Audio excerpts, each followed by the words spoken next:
before making it. How many of you had to take the stairs? Yeah, I got your steps in for the day. I love that.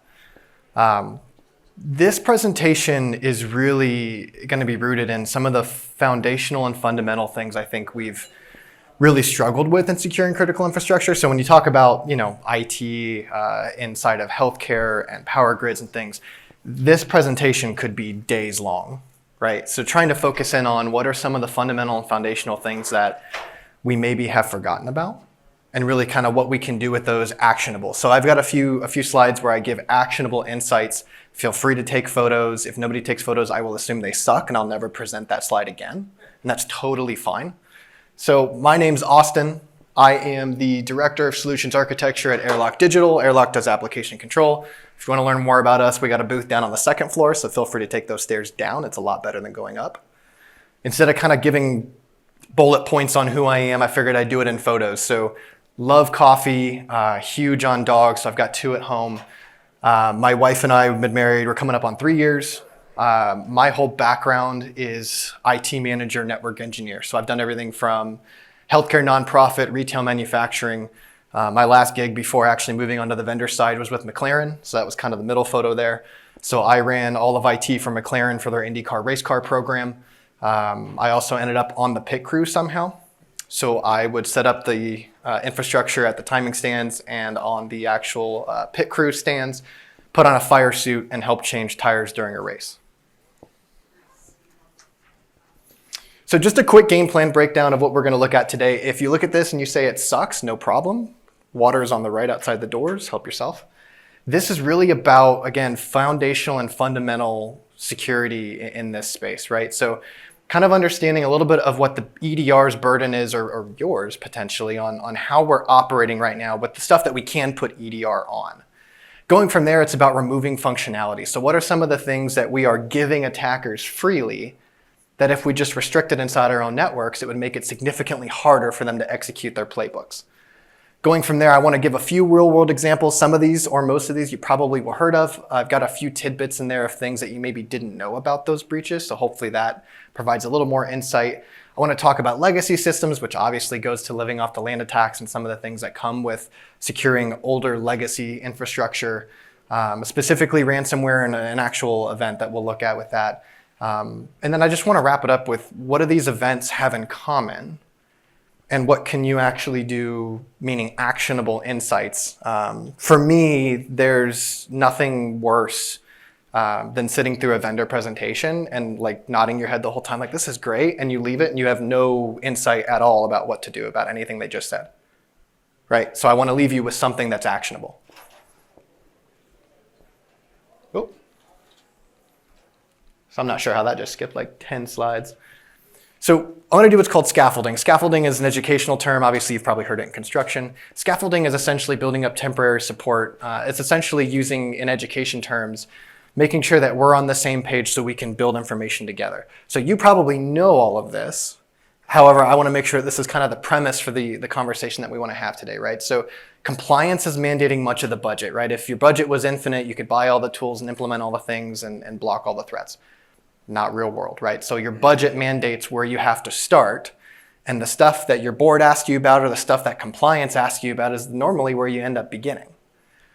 So SCADA, right? SCADA environments are a lot of Linux, and a lot of times they lack encryption. So your whole premise around the SCADA systems is nobody should touch them, nobody should get into them, but you don't really have a strategy or plan for if somebody does, right? You just assume it's game over. So how do you actually prepare for some of that? EDR not being deployed on all systems, this is a huge one, right? So EDR is mandated in just about every type of, not just compliance framework, but really insurance, right? So if you want cyber insurance, you basically have to have some form of EDR. Just kind of talking about what you can do on systems that you simply can't deploy it on because you can't deploy it on everything. And then understanding like the dynamic between the OT systems and the back office systems. Everybody knows you should separate back office infrastructure from OT infrastructure. But I'll show you examples today where it's still not being done, and what happens when either the OT gets compromised and your systems are online versus what happens when the back office systems get compromised and do you decide to shut off your OT infrastructure? So all of this basically culminates in outages have a cascading effect, right? The whole point of critical infrastructure being so important is it's critical infrastructure. So if something goes bad, you're going to affect a whole lot more people than yourself. You're going to affect markets in your region. There's a significant fallout from not doing these things correctly, right? Service disruptions, you're talking actually injury or death, right? This is one of the few places where it's not just, hey, we lose a couple $1 billion, we'll recover in 6 months in the market. This is actual families impacted. These are people impacted. People may forget how you got breached, but they won't forget how you made them feel about it.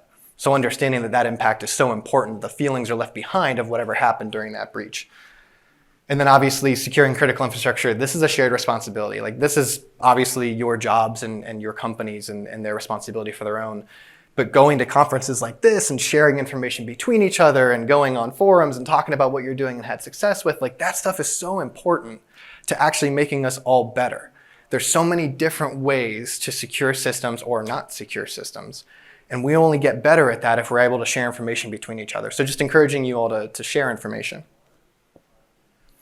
So I want to talk about EDR decision making. This is a really, really dumbed down version of everything EDR does, right? But essentially, if something gets downloaded, it's going to go through signatures. It's going to go through what is essentially AV, right? Hey, is this on a bad list of known hashes, good or bad, yes or no? The file executes. So then everything with that file or the other payloads along that file, right? An executable is really just a makeup of other files and DLLs and things that go into that executable. Then AI, machine learning, behavioral analysis, all the fancy Gartner buzzwords that you want. Those are all in play here as well. And then after all of that, it's either allowed or blocked. Those are the options. So at the end of the day, with all the cool stuff we've put in place, which, file execution in the middle section in the AI and ML, behavioral analysis, that's the new stuff. That's what made EDR not AV, is the stuff they inserted in the middle. But what does that actually look like in terms of how accurate it can be? And that's really the problem that we've seen, right? When you look at EDR, you see a lot of really cool stuff, but it's still not catching everything. And so the question is, are we buying the wrong EDR? Should we switch vendors, right? Everybody somehow goes against the MITRE ATT&CK framework every year and somehow everybody blocks 100% of everything? Not sure how that works. The reality is that everything that's leading into EDR is all the foundational stuff that you have on your systems right now, right? It's what is being allowed to run in your operating systems normally? What's the vulnerabilities that you have, right? What's the identity systems, all the stuff, right? And this is risk-based look at protection controls on your endpoints. I chose this one in particular because this is not vendor specific, and this one is more of an approach and not just a magic quadrant that's going to change every quarter, right? This is really about all the stuff leading up to anti-malware, anti-ransomware. I'm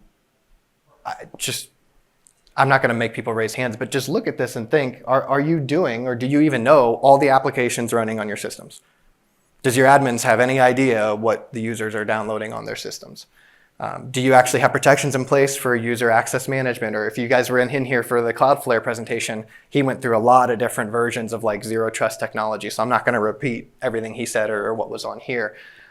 But just think about all the stuff that leads up to what the EDR is using to learn. So you're training this EDR on all of this data of what looks like normal. Are you doing your job to block a bunch of the stuff that isn't necessarily malicious but isn't business relevant? Because if you're not, you're training these models on erroneous data. And then we're shocked when it doesn't catch something, or even worse, when it has a bunch of false positives, right?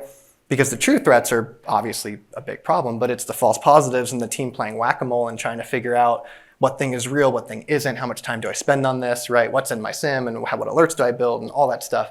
And you start losing a bunch of time and take the focus off of core security, which is really this core workload protection strategies at the bottom. So, are you feeding your EDR good data?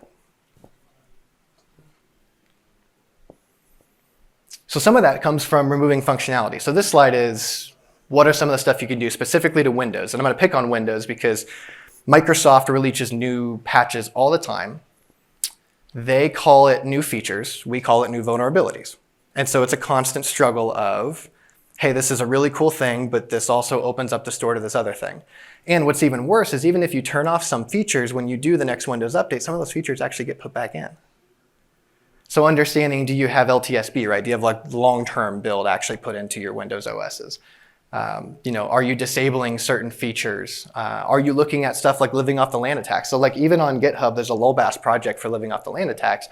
It lists for you core OS features to turn off. So the information is out there. Now the hard part is maintaining that, continuing to update it, how do you enforce it, etc. That's the stuff that gets hard, but the data is out there. And even Microsoft themselves now is starting to publish. There's a bunch of articles that Microsoft has published where they list a bunch of their own services where they're like, hey, you should probably turn these off.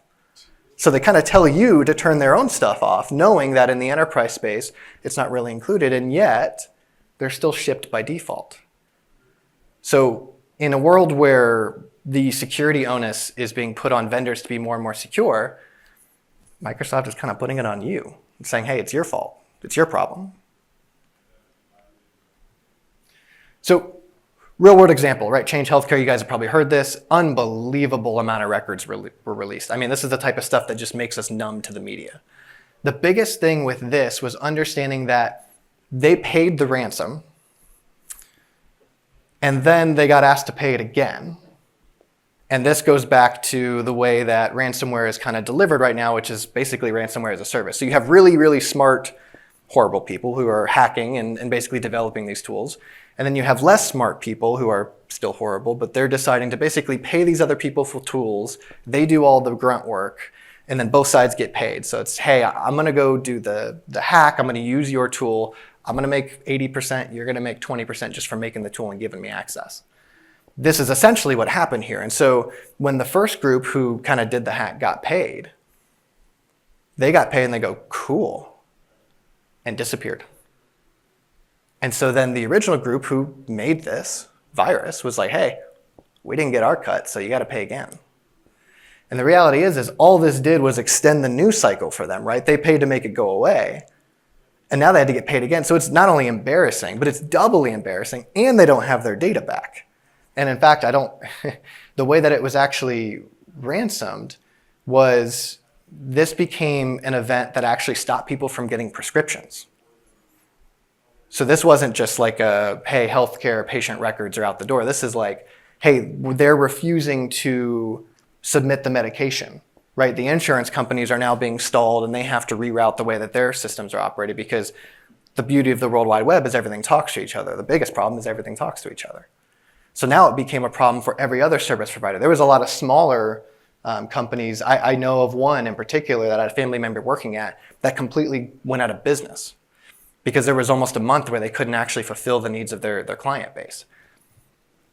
So this was legacy server being accessed, no MFA. I mean, you name it. It's like, don't turn anything off, make a legacy server easy to access, and don't put any bypasses around it. But at the end of the day, they paid the fine, the stock is rebounded, and everything's okay. The problem with this is over 70% of medical infrastructure has some type of legacy device on it.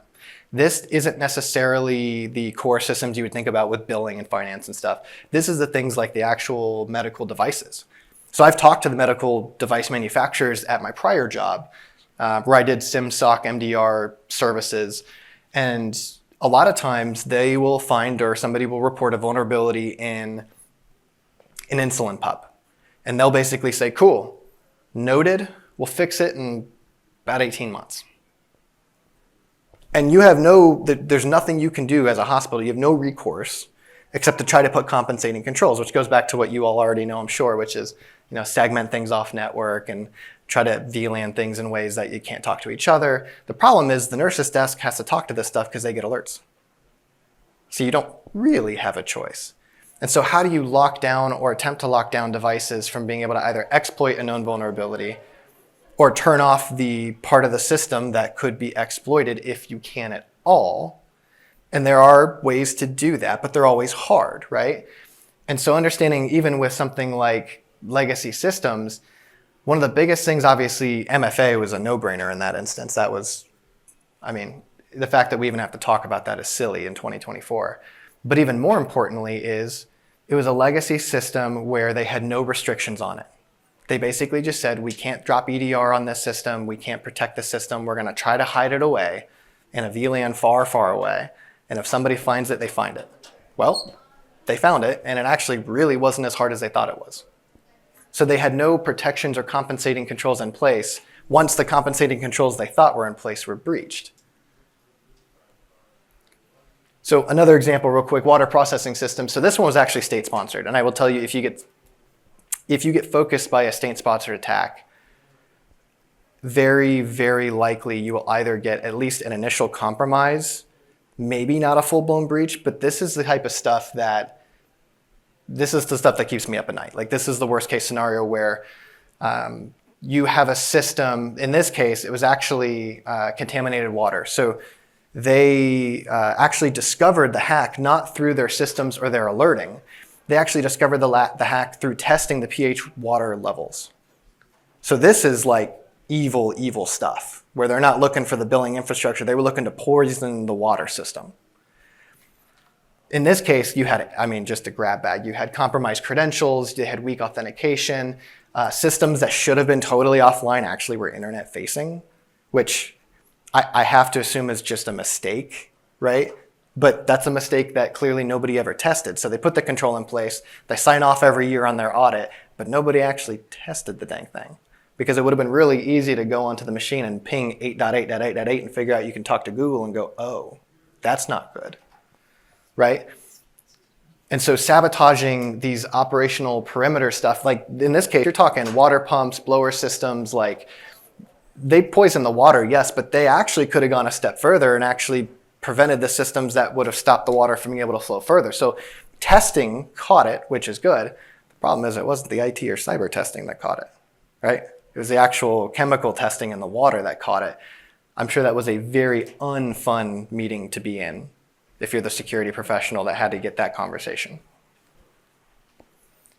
And so kind of what does that mean, right? Nation state threat actors, you are most likely going to have an initial sign of compromise. The difference is can you prevent that from becoming a breach, right? So they're going to get in somehow. In this case, credentials that are stolen is the easiest way. But just being able to have some detections in place. Defense in depth is a real thing. I know it's a very good marketing term for vendors that want to sell multiple products, but the reality is that having alerts in depth is also a very good thing. Assume that your system will fail and have an alert for when that system would fail. Like, what is the parameters? If this wasn't in place on my perimeter and somebody got by it, what would getting by it look like, right? What is that alert? What would that alert be? Just a few basic ones. Putting that in place is the difference between, hey, we got an initial compromise, they tried to access this, we blocked at this level, versus, hey, we got compromised, they poisoned the water, and now I've got to call the governor and the attorney general and everybody else and explain to them why in our state or our province or wherever we just had this completely poisoned and we're going to have to shut down for a few days. Very, very different ballgame, right? And then with this, again, no proactive management. So you think of all the ways in which you could have some type of alert on OT systems. There was nothing. It was the water testing that caught it, which is crazy to me to think about.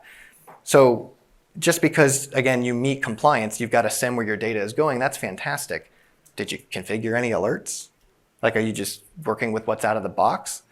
The problem is that in the vendor world, and I'm getting a little ahead of myself here, but in the vendor world, the hardest thing about building security tool as a vendor is understanding the broad use case of how your tool is going to be used. Right? So you're building security, and security is constraints. So I'm putting constraints in place using this tool or product, but I have to put not so many that finance sector couldn't work versus critical infrastructure couldn't work versus healthcare couldn't work. So as a vendor, you have to put constraints in place, but you need to be able to tighten that clamp, and you need folks to be able to choose how to tighten that clamp in their environment. The problem is we have a lot of times where the vendors promise we can do it all. You implement the tool, you work with or believe in the baseline building, alerting infrastructure systems that are in place, and it doesn't work. Another example. So this is Volt Typhoon, probably the coolest name I think that's out there right now. This is nasty stuff as well. This is state-sponsored, supposedly. It's out of China. We don't officially know it's state-sponsored. It's probably state-sponsored. The reality of this is that this was all about living off the land attack. So I've listed a few there that go through and get exploited in this process and what the tool does. The hackers didn't even really have to bring their own stuff. I mean, once they got initial compromise, all the stuff they needed was already there. And this is really, if nothing else you take away, this is really the premise of what I'm trying to get at, which is the tools that threat actors need to be successful are already in your environment now. Like, sure, preventing them from bringing their own tools will slow them down and maybe give you enough time to plug whatever hole they found to be able to get into initially. But the easiest thing for you to do right now is not try to prevent every single version of something bad out there. It's simply to reduce the attack surface of what you've got in your environment today, right? And there are ways to do that. So in this case, a lot of different things used on the actual OS system. They got call data, customer data, message data. Compared to the other events, this is not as bad. Studies have shown that, particularly in Fortune 500 companies, if you have a breach, your stock returns to its pre-breach stock price within 180 days. So within 6 months, we just forget about the breach and the stock returns to its actual value price. And in fact, if the data is more sensitive, so if you're talking social security numbers or bank account information, it actually rebounds faster. To me, that signals we've just become so numb to this stuff, right? We're just like, okay, it's another one of those. Like, let me go check my credit reporting apps. And the best part about this is there's still not a lot of, we haven't de-incentivized this enough for companies to take their security seriously. So, somebody gets breached, they lose customer data. The response is an "we're so sorry" email, followed by 1 year of credit monitoring. That's ridiculous, particularly when it comes to things that are completely preventable. Not just from an alerting standpoint, but again, if somebody's using all the tools that you already have in your system now to exploit all of your data, that's negligence, right? That's criminal. There's reasons that we have those words in our legal systems. So in this case, the biggest thing is those living out the lands attack, right? And hunters, like hackers, love to hunt and gather. So a lot of the attacks that are not, right, nation state is very targeted. But if it's not a nation state attack, a lot of time these hackers are just spraying their tools out in the internet. Whenever something gets a foothold, pings back to them and says, hey, I have a foothold. And that's when a human starts to interact, right?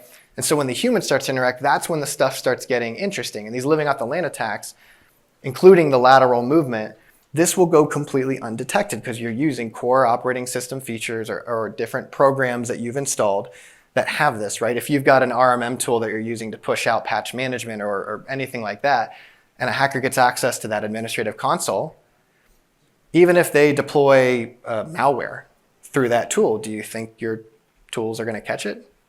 Would your alerts catch it?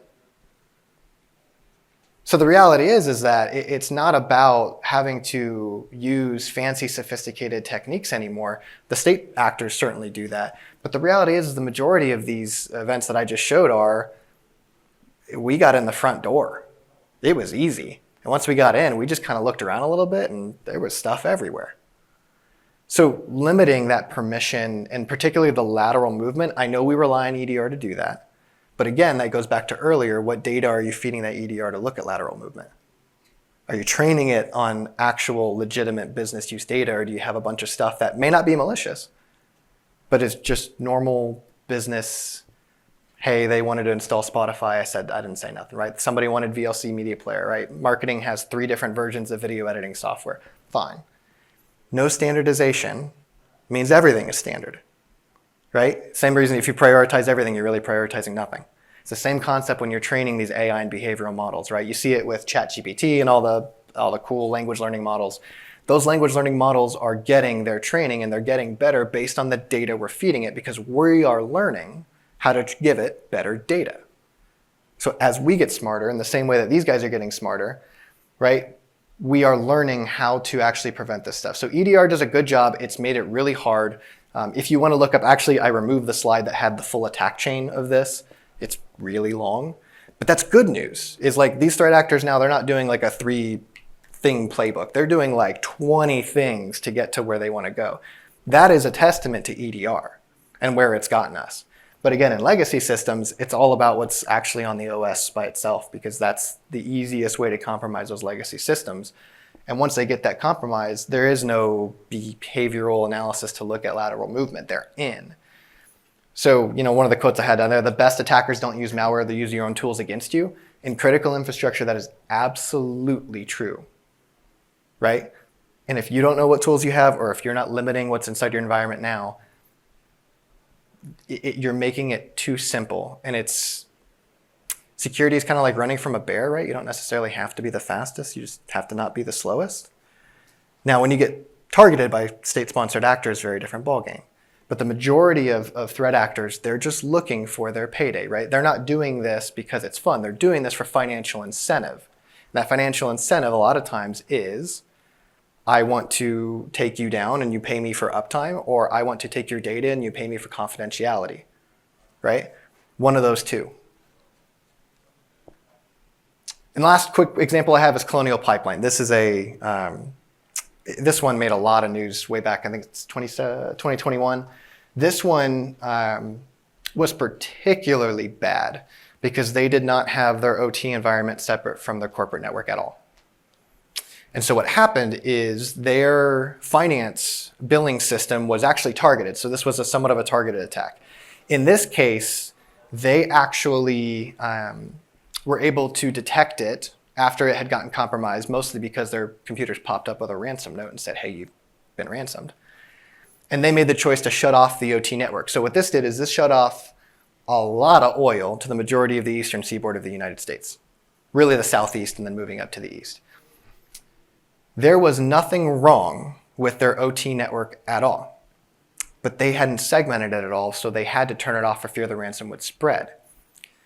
They didn't turn this back on for a very long time because their billing system hadn't recovered. And so while they could have given everybody gas and oil, they couldn't figure out how to bill you for it. So they kept it off. Which, if you work in manufacturing, it's, hey, if all my shipping is down, but my manufacturing floor is good, how long do I run before I run out of places to stack boxes and I start shipping again, right? So these OT sides of things and these business sides of things, they actually are really dependent on each other. Even if you segment them with a network or you segment them in the technology, you still kind of are dependent. Eventually, if one's down long enough, the other one can't really operate. In this case, they just decided to take both down quickly, which was probably the right idea. The problem is that they didn't bring it up for a long time because they couldn't figure out how to bill people, which is a whole disaster recovery problem, and that's a different conversation, right? This was one of the more high-profile ones. The FBI actually recovered some of the ransom, so they actually made some money back on this, which is kind of crazy. You want us to add some? I just want to, people are familiar with the Suncor breach Yeah. years ago. Suncor actually just kept shipping product and we couldn't track it. Yep. They could still manufacture all their systems down. Yep. But they shipped a ton of product and had no idea where it went. Yep. Cost them a huge amount of money. Yeah, so the question there is, like, from a brand perspective, they chose to keep the brand good, right? Versus oil and gas, which is basically they're like, you're going to buy it anyways, so we'll just hold it. But it's a very valid point. Like, at what point do you actually produce the goods and services that people expect you to provide versus the ability to actually bill and compensate? And does that actually outweigh the financial loss of the brand reputation and everything else? There's a number there, and it's specific to every company, right? I did retail manufacturing for a year, and in that company, we had a number, and it was basically operational downtime per hour, right? So if I'm on a patch weekend and I'm in the office and I've got my critical infrastructure servers up and I'm going through and I'm patching them all, if either one of those doesn't come back up, I've got an hour to bring it back up, or else we lose X amount of money, right? So it's a complete business decision on how much that actually yields and how long you think you'll be down, which is always longer than you think it will be. But how long do you think you'll be down? Great point.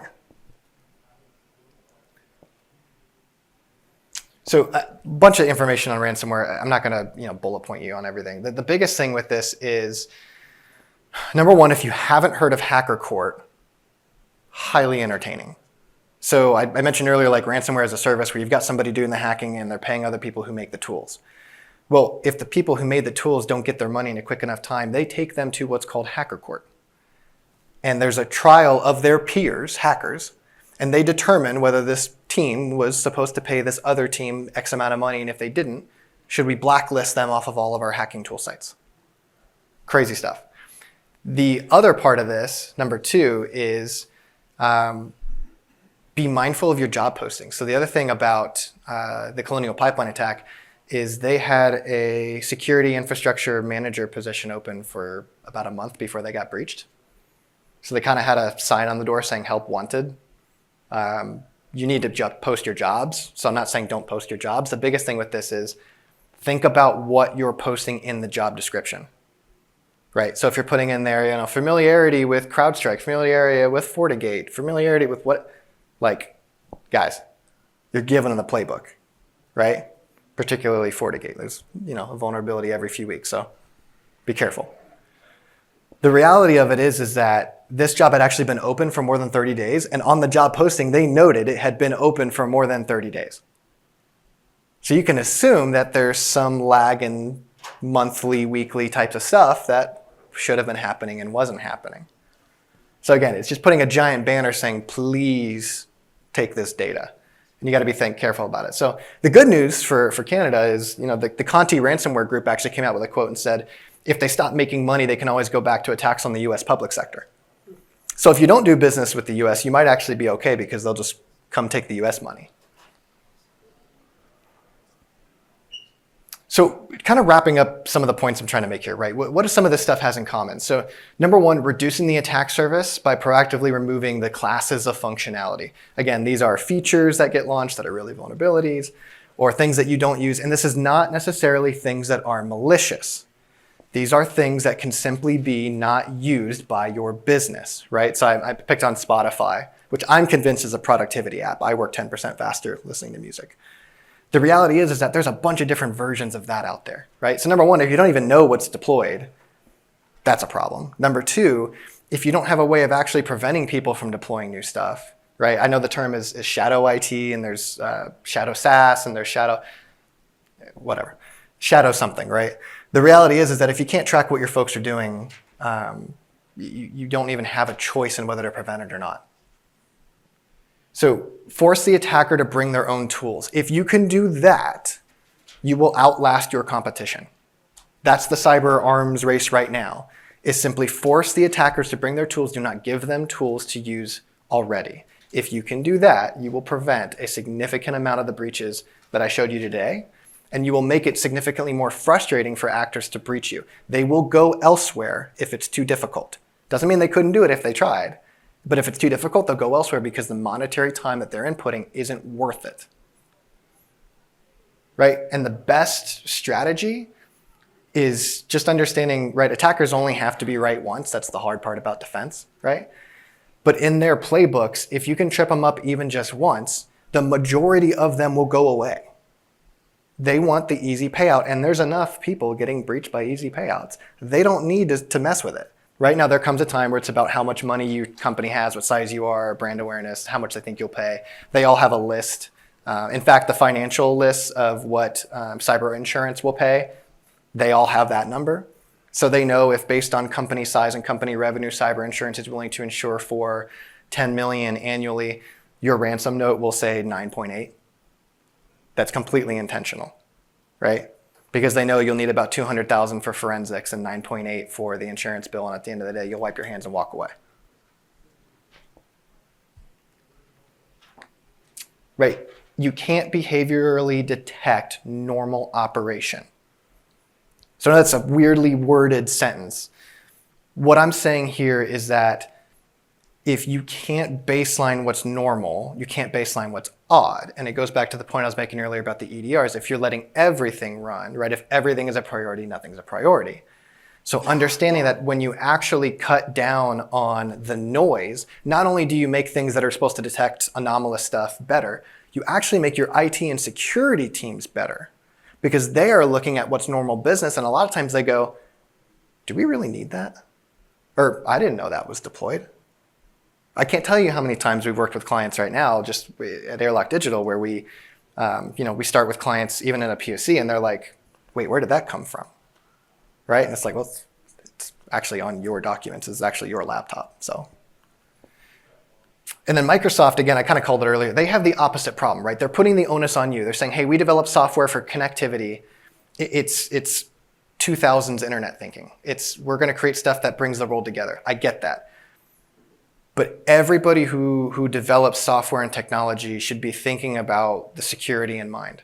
And the security in mind shouldn't come with an upsell. It should be baked into the product.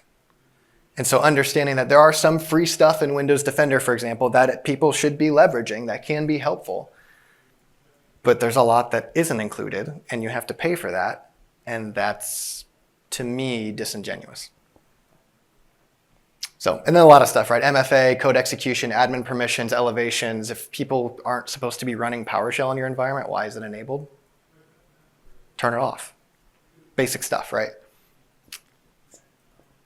And just a few actionable insights, right? So harden your operating systems, right? If I haven't made this point clear enough, again, try to make it as clear as possible. Particularly legacy. If you don't want to do it for everybody in finance, fine, right? I get if they can't open their PDFs within 3 seconds, they call IT and say their computer is slow. I get it.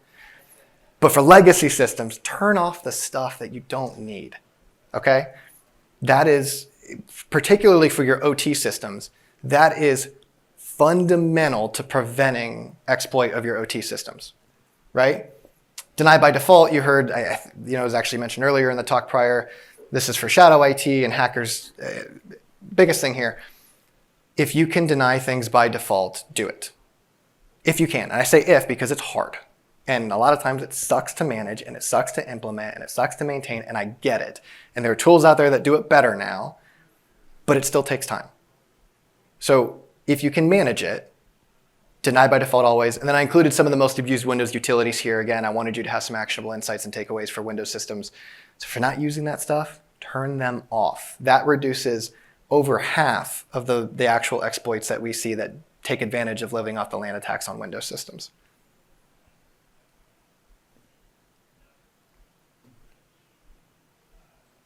Pausing for cameras. Or dramatic effect, whatever works for you guys. Ooh.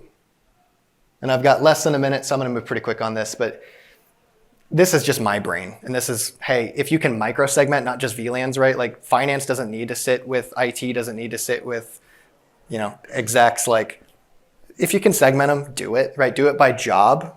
Don't do it in role, because that's how you classify access. Asset management is huge. Again, it goes the same things. What applications do you have? What assets do you have? If you don't just have foundationally what you have in your environment, you can't protect it. Straight up. There's no silver bullet for just perimeter defense that's going to give you that. And then test your controls. And that's the biggest thing I have for you is all of the things we just saw, if they would have just hardened basic operating system features, they probably would have prevented it. But if they just would have tested some of the controls that I'm sure they were signing off on every year saying they were doing, that stuff doesn't happen. So I hope the good news and takeaway from this is a lot of what we're seeing out there is scary, but a lot of it is preventable, actually preventable. Thank you.